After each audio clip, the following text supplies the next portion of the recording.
এটি একটি সত্য ঘটনা। এই গল্পটি শুরু হয় 1984 সালে। আমাদের দেখানো হয় স্কট সোনি, যিনি একটি নাইকি কোম্পানিতে কাজ করেন। নাইকি কোম্পানির বাস্কেটবলের জুতো বিক্রি খুবই কম, তাই তিনি সিদ্ধান্ত নেয় এই জুতো বিক্রি বন্ধ করে দেবে। কিন্তু তারা স্কটকে আরেকটি সুযোগ দেয়। আসলে বর্তমানে বাজারে সবচেয়ে বিক্রি হওয়া জুতোগুলি কনভার্ট কোম্পানির, যার বাজারে বিক্রি 54%, এবং তারপরেই আসে অ্যাডিডাস, যার বিক্রি 29%, আর নিচের দিকে আছে নাইকি, যার বিক্রি মাত্র 17%। নাইকি কোম্পানি সিদ্ধান্ত নেয় যে সে একজন সেলিব্রিটি ভাড়া করবে তার বাস্কেটবল জুতোর প্রচারের জন্য, এবং এর জন্য বোর্ড সদস্যদের একটি মিটিং হয়, এবং এই মিটিংয়ে তারা 10 জন বাস্কেটবল খেলোয়াড়কে বেছে নিয়েছে যারা তাদের জুতো প্রচার করবে। কিন্তু তারা খুব বেশি বিখ্যাত নয়, কিন্তু তাদের বাজেট মাত্র $2.5 লাখ, আর এই টাকা দিয়ে তারা এদেরকেই ভাড়া করতে পারবে।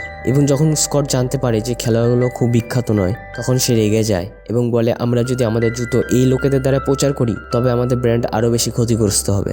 আমাদের এমন একজন খেলোয়াড় দরকার যে খুবই বিখ্যাত, যে আমাদের দীর্ঘ সময় ধরে লাভ দিতে পারবে। এরপর স্কটস ওয়াশরুমে যায়। সেখানে তার সহকর্মী, যার নাম রব, তাকে বলে যে মাইকেল জর্ডান নামে একজন খেলোয়াড় আছে যিনি খুবই বিখ্যাত।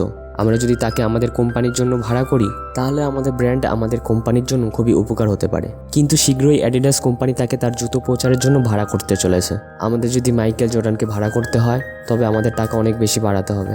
স্কটস নাইকি কোম্পানির সিইওর সাথে দেখা করতে যায়, যিনি স্কটসকে খুব পছন্দ করেন। স্কটস তাকে বলে যে আমাদের বাজেট $2.5 লাখ থেকে $5 লাখ বাড়াতে হবে। অ্যাডিডাস ধীরে ধীরে বাজারের সমস্ত বড় খেলোয়াড়দেরকে তার জুতো প্রমোশনের জন্য ভাড়া করছে, এবং আমাদেরকেও একজন বড় খেলোয়াড় নিয়োগ করতে হবে। সিইও বলে যে গত বছরও বাস্কেটবল জুতোয় আমাদের ব্যাপক ক্ষতি হয়েছে, তাই আমরা আমাদের বাজেট বাড়াতে পারবো না। আমাদের চালানো জুতোগুলিতে আরও মনোযোগ দেওয়া উচিত। স্কটস হতাশ হয়ে তার বাড়িতে ফিরে আসে। সেখানে টিভিতে মাইকেল জর্ডানের ম্যাচ দেখছিল। সে দেখে মাইকেল জর্ডান একজন খুব ভালো খেলোয়াড় এবং তার ভবিষ্যৎ খুব উজ্জ্বল, এবং সে সিদ্ধান্ত নেয় যে সে তার বাস্কেটবল জুতোর জন্য মাইকেল জর্ডানকে ভাড়া করবে। পরের দিন অফিসে গিয়ে তার মার্কেটিং প্রধান সহকর্মী রবের সাথে দেখা করে আর বলছিল যে আমাদের কাছে $2.5 লাখ বাজেট আছে, যেটা দিয়ে আমরা 3 জন খেলোয়াড়কে ভাড়া করতে চাইছি। সেটা দিয়ে আমরা একজন খেলোয়াড়কে ভাড়া করব, যার নাম মাইকেল জর্ডান। আমি চাই আমরা একটা নতুন জুতো তৈরি করব, যেটা মাইকেল জর্ডানের নামে হবে, আর ওই জুতো বাস্কেটবলের মাইকেল জর্ডানের নামে পরিচয় পাক। আর যখন কেউ নাইকির মাইকেল জর্ডানের জুতো পরবে যেন মনে হয় সে মাইকেল জর্ডানের পরিচয় পড়েছে। রব বলে এটা অত সহজ নয়। আমাদের যে $2.5 লাখ বাজেট আছে সেটা 3 জন খেলোয়াড়ের জন্য, এতে আমাদের লস হতে পারে। আর যখন অ্যাডিডাস কোম্পানি জানতে পারবে যে আমরা মাইকেল জর্ডানকে ভাড়া করছি, তখন তারা তাকে এর থেকেও বেশি টাকা অফার করতে পারে। ওকে ভাড়া করা অতটা সহজ হবে না। কিন্তু স্কট সিদ্ধান্ত নিয়ে ফেলেছে, আর সে মাইকেল জর্ডানের ম্যানেজারের সাথে কথা বলে, কিন্তু সে সোজাসুজি না করে দেয়, কারণ তার বাজেট খুব কম, আর এত কমে কেউ মাইকেল জর্ডানকে ভাড়া করতে পারবে না। আর এমনকি কনভার্স আর অ্যাডিডাস দুটো কোম্পানি মাইকেল জর্ডানকে ভাড়া করতে চায়। আর স্কটস এখানে মাইকেল জর্ডানের কোচের সাথে দেখা করতে আসে। সে তার বন্ধু হয় আর বলে যে আমাকে মাইকেল জর্ডানের সাথে দেখা করিয়ে দাও। কোচ বলে যে মাইকেল জর্ডান নাইকির প্রচার করবে না, আর এমনিতেও সে ব্যক্তিগতভাবে অ্যাডিডাস কোম্পানিকে পছন্দ করে। যদিও তার দলের কনভার্স দ্বারা স্পন্সর আছে, তবে প্র্যাকটিসের সময় সে অ্যাডিডাস জুতো পরে। ঠিক যখন তার একটি খেলা থাকে তখন সেগুলো পরিবর্তন করে, এবং কনভার্সের পরে মাইকেলের সমস্ত সিদ্ধান্ত নেয় তার মা। এটা শুনে স্কটস খুব খুশি হয়ে যায়, কিন্তু স্কটস তাকে বারণ করে যে তুমি তার মায়ের সাথে দেখা করো না, কারণ ফেডারেশনরা যদি জানতে পারে এই বিষয়ে তবে তারা প্রতিটি খেলোয়াড়ের জন্য বন্ধ ঘোষণা করে দেবে। কিন্তু স্কটস তার কথা না শুনে সোজা উত্তর কলোরিনা চলে যায়। সে গত 2 দিন ধরে অফিসে যায়নি। রব তাকে কল করে, তখন সে বলে আমি উত্তর কলোরিনা আছি। রব বুঝে যায় যে সে উত্তর কলোরিনা আছে, যেখানে মাইকেল জর্ডান থাকে। স্কটস মাইকেল জর্ডানের বাড়িতে পৌঁছে সেখানে তার মা এবং বাবার সাথে দেখা করে। মাইকেল জর্ডানের মা যখন জানতে পারে যে স্কটস নাইকি কোম্পানির থেকে এসেছে, তখন সে তাকে এখান থেকে চলে যেতে বলে, আর বলে আজকের পর থেকে কখনো কোনো খেলোয়াড়ের বাড়িতে যেও না, কারণ এটা বেআইনি। স্কটস বলে আমি শুধু আপনার সাথে 5 মিনিট কথা বলতে চাই। মাইকেল জর্ডানের মা তাকে অনুমতি দেয়। তারপর সে বলে যদি কনভার্সের জন্য সাইন করে তবে সে মহান খেলোয়াড়দের তালিকায় যোগ দেবে যারা আগে কনভার্সের জন্য প্রচার করেছে, এবং যদি মাইকেল জর্ডান অ্যাডিডাসের জন্য করে তবে এর সিইও কদিন আগে মারা গেছে। এমনকি পরবর্তী সিইও কে হবে তাও জানা যায়নি। সে অনেক আইনি জটিলতায় ফেসে যাবে। আমাদের কোম্পানি খুব একটা বড় কোম্পানি নয়, এবং মাইকেল জর্ডান যদি আমাদের কোম্পানির বিজ্ঞাপনে সাইন করে তাহলে পুরো বিশ্ব চমকে যাবে, যা মাইকেল জর্ডানের খ্যাতি আরও বাড়িয়ে দেবে। আর এমনি তো আমরা মাইকেল জর্ডানের নামে একটা আলাদা জুতো তৈরি করতে চাই। তারপর স্কটস তার কোম্পানিতে ফিরে আসে।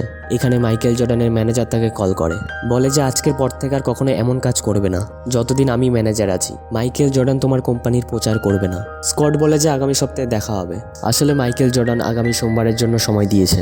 তারপর স্কটের কাছে কোম্পানির সিইও আসে আর বলে যে তুমি আমাকে না বলে কেন মাইকেল জর্ডানের বাড়িতে গেছো। স্কট বলে যে আমি যে কোনো মূল্যে মাইকেল জর্ডানকে আমাদের কোম্পানির জন্য ভাড়া করতে চাই, সিইও বলে যে আমাদের কাছে বাজেটের জন্য কোনো অফিসিয়াল বিবৃতি নেই, আর এমনিতেও যদি মাইকেল জর্ডান সিদ্ধান্ত পরিবর্তন করে নেয় তবে মিটিং বাতিল করে দেবে। স্কট বলে যদি এমন কিছু হয় তাহলে আমি কোম্পানিকে ছেড়ে দেবো। আসলে সে তার কাজটা এই কোম্পানির জন্য পুরোপুরি বাজি রেখে দিয়েছে এবং এখন সে রবের সাথে জুতো ডিজাইন করানোর জন্য যায়। আসলে স্কট এমন একটি জুতো তৈরি করতে চায় যেটা মাইকেল জর্ডানের ব্যক্তিগতর সাথে ম্যাচ করে। জুতো ডিজাইনারের কাছে একটি ডিজাইন আছে যা সে সবসময় বানাতে চেয়েছিল। সেই ডিজাইনটা সে দুজনকে দেখায় এবং বলে যদি আমরা এটিতে লাল রং যোগ করি তবে এই জুতোটি দেখতে দুর্দান্ত লাগবে। কিন্তু এমির একটি নিয়ম আছে যে জুতোর রং 51% সাদা হতে হবে, আর যদি এরকম হয় তবে জুতোগুলি দেখতে সুন্দর হবে না, এবং যে এই নিয়ম মানবে না তাকে $5000 জরিমানা দিতে হবে। রব বলছে জরিমানা নিয়ে চিন্তা করতে হবে না, এটি কোম্পানি পরিশোধ করবে। এখন এই জুতোর নাম দিতে হবে। জুতো ডিজাইনার বলে যে এটি আমরা মাইকেল জর্ডানের জন্য তৈরি করছি, তাই আমাদের এটির নাম জর্ডান রাখা উচিত, এবং সে নাম রাখে এয়ার জর্ডান। এখানে মাইকেল জর্ডানের মাকে দেখানো হয় যিনি কনভার্স কোম্পানিতে যায়, যেখানে তাকে বলা হয় যে বিজ্ঞাপনটিতে মাইকেল জর্ডানের সাথে আরও 2জন খেলোয়াড় থাকবে। সে কথা তার পছন্দ হয় না। এরপর সে অ্যাডিডাস কোম্পানিতে যায়, কিন্তু তাদের ডিজাইন তার পছন্দ হয় না। অ্যাডিডাস কোম্পানিতে সিদ্ধান্ত নেওয়ার মতো কোনো লোক নেই, যা মাইকেল জর্ডানের মা বাবা পছন্দ করে না, এবং তারা সেখান থেকে চলে আসে।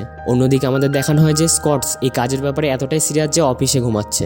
সেটা তার সিইও দেখে নেয় এবং বলে যে আমরা জর্ডানের জন্য, অর্থাৎ মাইকেল জর্ডানের বিজ্ঞাপনের জন্য একটি অফিসিয়াল ঘোষণা করার জন্য রেডি। কারণ এটাই নিয়ম যে আমরা যদি কোনো খেলোয়াড়কে ভাড়া করতে চাই তবে প্রথমে আমাদের একটি অফিসিয়াল ঘোষণা দিতে হবে, যা একটি বড় বিষয়, এবং তাদের সামনে সবথেকে বড় চ্যালেঞ্জ হলো যে এই চুক্তিটি তাদের পেতেই হবে।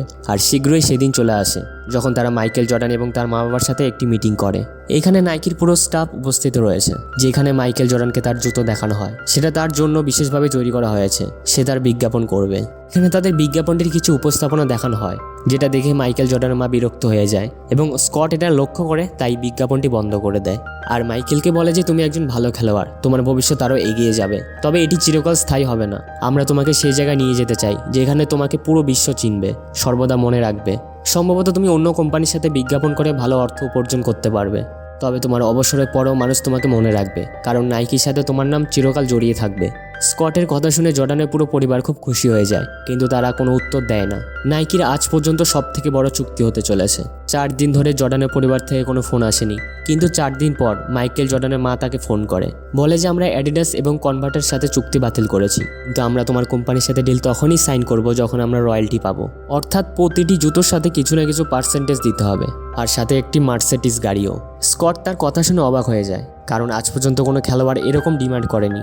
সে বলে আমরা তোমাদের শর্ত অনুযায়ী সবকিছু দেওয়ার জন্য রেডি। কিন্তু মাইকেল জর্ডানের মা জানতো যে যদি আমরা একবার $2.5 লাখ নিয়ে নিই তো সেটা একবারের টাকা হবে, আর যদি সে রয়্যালটি নিয়ে নেয় তাহলে যতদিন জর্ডানের জুতো বিক্রি হবে ততদিন তারা রয়্যালটি পেতে থাকবে, অর্থাৎ এটা জর্ডান ফ্যামিলির জন্য লাইফ টাইম ইনকাম হবে। স্কট এই কথা শুনে খুব চিন্তায় পড়ে যায়। ও তার সিওর কাছে যায় আর তাকে সব কথা খুলে বলে। তার সিও কোনো কিছু না ভেবেই হ্যাঁ করে দেয়। স্কট মাইকেল জর্ডানের মাকে ফোন করে বলে যে আমরা তোমাদের শর্তে রাজি আছি। ওদের মধ্যে ডিল ফাইনাল হয়ে যায়। নাইকির যত স্টাফ থাকে সবাই খুব খুশি হয়ে যায়। সিইও স্কটের খুব প্রশংসা করতে থাকে, কিন্তু সে কোনো না কোনো কারণে চিন্তায় পড়ে, কারণ তাকে এখন রয়্যালটি জর্ডানকে দিতে হবে। অর্থাৎ যতদিন এয়ার জর্ডান বাজারে বিক্রি হবে ততদিন তাকে জর্ডানের পরিবারকে রয়্যালটির পরিবর্তে কিছু না কিছু টাকা দিতেই হবে। এবং এই জুতো বাজারে আসার পর নাইকি কোম্পানি প্রথম বছরই 162 মিলিয়ন জুতো বিক্রি হয়, যেটা নিজে থেকে একটি ইতিহাস তৈরি করে। আর আজও নাইকি কোম্পানি প্রতি বছর 4 বিলিয়ন মাইকেল জর্ডানের জুতো বিক্রি করে, যেখান থেকে 400 মিলিয়ন মাইকেল জর্ডানকে দিতে হয়। স্কটের বুদ্ধি আর মাইকেল জর্ডানের নামে নাইকি কোম্পানি অনেক উচ্চতায় পৌঁছে যায়। আর 2003 সালে কনভার্স কোম্পানি, যার একসময় মার্কেটে সব থেকে বেশি শেয়ার ছিল, যে সবার উপরে ছিল, তাকেও নাইকি কোম্পানি কিনে নেয়। আর এটাই ছিল এয়ার সিনেমার পুরো গল্পটা। আশা করি গল্পটা তোমাদের খুব ভালো লেগেছে।